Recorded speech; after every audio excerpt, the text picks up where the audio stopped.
ఈరోజు చాలా healthy breakfast అయితే ఈరోజు మీకు చూపించబోతున్నమాట. Full of protein and fibre, చాలా చాలా హెల్తీ ప్రోటీన్. ఇవి చూస్తున్నారు కదా, కొమ్ము శనగలు.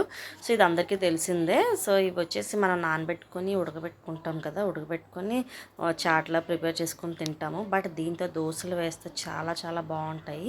ఇది అందరికీ తెలిసిందే. ఈ శనగల్లో హై ప్రోటీన్ ఉంటుంది, in the same time fibre content కూడా చాలా ఎక్కువ ఉంటుంది అన్నమాట. చాలా మంచిది, చిన్నపిల్లల నుంచి పెద్దవాళ్ళ వరకు చాలా మంచిది అన్నమాట. మార్నింగ్ బ్రేక్ఫాస్ట్లా కావచ్చు, లేకపోతే నైట్ డిన్నర్లా కావచ్చు, వీటిని ఇలా ప్లాన్ చేసుకొని తినండి. నిజంగా చాలా చాలా హెల్త్గా మంచిది. దీనివల్ల చాలా బెనిఫిట్స్, గుడ్ ప్రోటీన్ ఉంటుంది అన్నమాట ఇందులోని. ఇప్పుడు మనకి కొన్ని మన మామూలుగా మటన్ ఇవన్నీ తింటాం, అందులో ఏంటంటే మనకి బ్యాడ్ ప్రోటీన్ అంటే కొద్దిగా డైజెషన్ అవ్వలేని ప్రోటీన్ ఉంటుంది. బట్ ఇందులో అలా కాదు, మనకి కొమ్ము శనగలోని ఈజీగా డైజెషన్ అయ్యే ప్రోటీన్, గుడ్ ప్రోటీన్ అన్నమాట, గుడ్ ఫ్యాట్స్ అంటారు.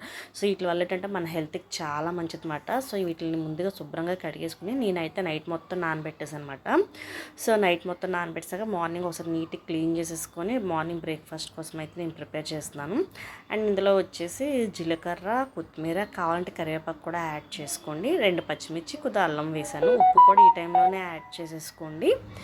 సో కావాలంటే మళ్ళీ బ్యాటర్ ప్రిపేర్ చేసిన తర్వాత కావాలంటే మీరు సాల్ట్ వేసుకోవచ్చు. ఇప్పుడు వచ్చేసి జీలకర్ర కూడా యాడ్ చేయండి, ఎందుకంటే మనకి ఇది కొద్దిగా పప్పు కాబట్టి కొద్దిగా డైజెషన్ కూడా బేగా అయిపోతుంది. సో దానికోసం కూడా మీరు ఏం భయపడిన అవసరం లేదు. ఎందుకనంటే ఇందులో ఫుల్ ఫైబర్ ఉంది. దానిపైన ఉన్న తొక్క ఉంటుంది కదా, అది ఫుల్ ఫైబర్ అన్నమాట. చాలా మంచిది. చక్కగా మిక్సీలో వేసేసుకోండి. ఫస్ట్ వాటర్ వేయకుండా ముందు మామూలుగానే గ్రైండ్ చేసుకోండి, ఎందుకంటే వాటర్ వేస్తే మళ్ళీ ముక్కలు ముక్కలుగా ఉండిపోతుంది కాబట్టి. ఎందుకంటే మనం ఆల్రెడీ నైట్ మొత్తం నానబెట్టాం కాబట్టి అందులో కొద్దిగా అనేది ఉంటుంది, ఆ వాటర్కి కొద్దిగా మిక్స్ అవుతుంది. చూసారు కదా, ఇలా బరకగా వచ్చింది.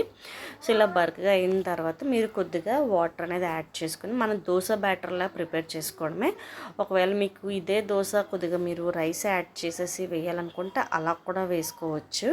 కానీ నేను వచ్చేసి ఓన్లీ శనగలతో మాత్రమే దోశలు వేస్తున్నాను. క్రిస్పీనెస్ కోసం ఏమొచ్చి ఉప్మా రవ్వ అయితే యాడ్ చేసుకుంటాను. ఒక చిన్న కప్పుతో వేసుకున్నాను అనమాట, ఎక్కువ వేసుకోలేదు, జస్ట్ క్రిస్పీ కోసం మాత్రమే.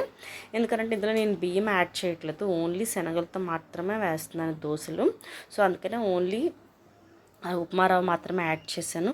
లేదు అనుకుంటే మీరు కావాలి అనుకుంటే బియ్యం కూడా యాడ్ చేసుకోవచ్చు. మీరు శనగలు నానబెట్టేటప్పుడే ఒక గ్లాస్ శనగలు నానబెడితే ఒక 1.5 గ్లాసు రైస్ కూడా యాడ్ చేసుకోండి.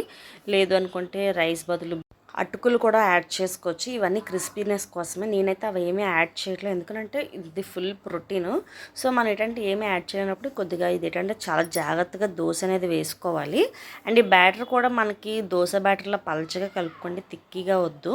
సో ఈ టైంలోనే మీరు చెక్ చేసుకోండి సాల్ట్ సరిపోయిందా లేదని చెప్పేసి అని చూసుకోండి. సో ఇలాగా కలిపేసిన వెంటనే ఇంకా మీరు వెంటనే వేసేసుకోవచ్చు, ఇది పులియని అవసరం లేదు. ఇంకా ప్యాన్ పెట్టేసుకొని చక్కగా దోశ అయితే వేసేసుకోవచ్చు అన్నమాట. ముందుగా ప్యాన్ పెట్టేసి కొద్దిగా ఆయిల్ వేసేసి కొద్దిగా ఆయిల్ ప్యాన్ని మొత్తం అంతా నీట్గా ఆయిల్తో ఒకసారి నీట్గా చేసుకోండి. అలా చేసుకుంటే మీకు ఏంటంటే దోశ అనేది పర్ఫెక్ట్గా వస్తుంది. అండ్ ఈ దోశలకి పెద్దగా ఆయిల్ కూడా పట్టదు అన్నమాట. చక్కగా మామూలుగా వితౌట్ ఆయిల్ వేసుకోవచ్చు. బట్ నేను ఫస్ట్ టైం దోశ వేసేటప్పుడు కంపల్సరీగా ఒకసారి ఆయిల్ వేసేసి ప్యాన్ మొత్తం ఆయిల్తో కొద్దిగా నీట్గా క్లీన్ చేసినట్టుగా పారేస్తాను అనమాట.